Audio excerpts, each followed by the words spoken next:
क्या कहना चाहोगे?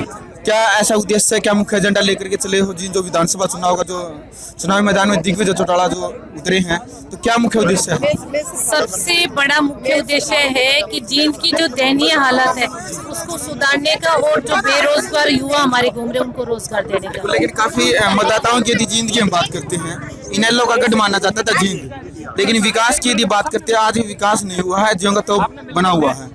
तो अभी ऐसे में हम बात करते हैं, अब क्या लगता है आपको कि वाकई में विकास हो पाएगा?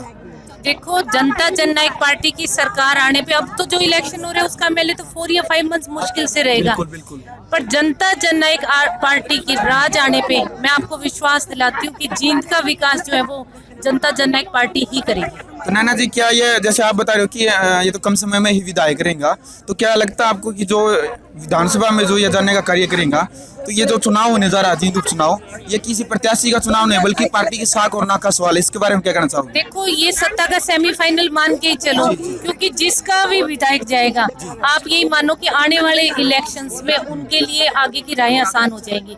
तो पर जींद की जनता ने ना बिल्कुल मन बना लिया कि जनता जननायक पार्टी का उम्मीदवार जिता के ही विधानसभा में पहुंचेंगे और जो नेक्स्ट इलेक्शंस होंगे उनमें बिल्कुल डंके की चोट पे हमारा राज बनेगा। जनता जननायक पार्टी। हरियाणा में भाषा में यदि कहें तो दिग्विजय चौटाला शारीरिक रूप से नुकरते हैं, लंबे तगड़े धाकड़ हैं, तो चुनावी मैदान में किस तरह का लगता है आपको? चुनावी मैदान में धाकड़ नजर आ रहे हैं?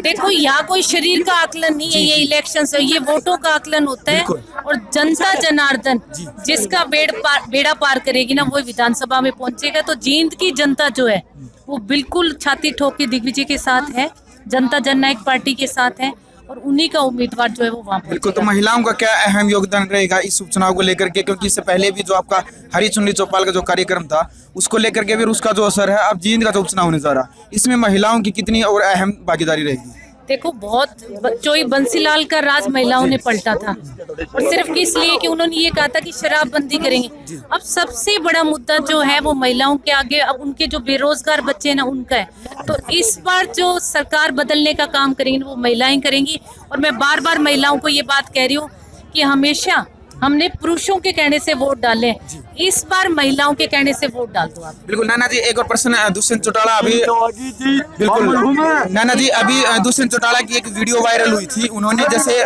प्रचार प्रसार करे थे, उन्होंने कहा कि एन का बटन दबाएं और विजयी बनाएं, तो क्या आप भी ऐसा बोल देते हैं कहीं ना कहीं? जो रेगुलर जो चले, दुष्यंत की वीडियो तो वायरल है, आपने पता ना?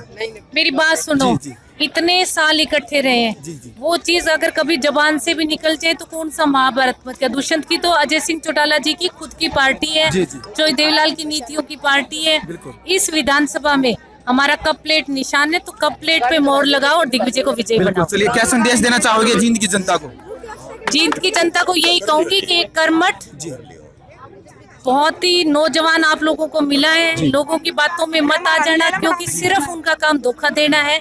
एक तो जो विधायक है उसके लिए तो मैं यही कहूंगी कि गांव में कहावत है कि गोदी वाले को छोड़ के पेट वाले की वो आस कर रहे हैं, तो विधायक बना रखा है ना। पहले कैथल की जनता को संभालो, जींद की जनता को आप क्या संभालोगे जिनके लिए आप विधानसभा भी नहीं जाते। और बात मैं बीजेपी की करूंगी तो बीजेपी के खड्डे खोदे हुए इतने बड़े बड़े हो रहे हैं कि उनमें उनके खुद की गाड़ी धस के रह जाएगी।